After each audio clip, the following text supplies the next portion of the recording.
Dancehall had a sound.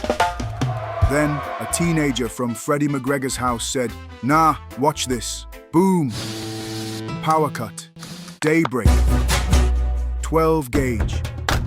Rhythm so wicked, it felt like war in your speaker box. No old school snare, no happy melody, just pure rawness. Artists started lining up. Cartel, Steven, that girl the belly too flat and too Movado, Steven. Idonia, Yo, Steven. Busy Signal. And who behind the rhythm? Some Ute still in school.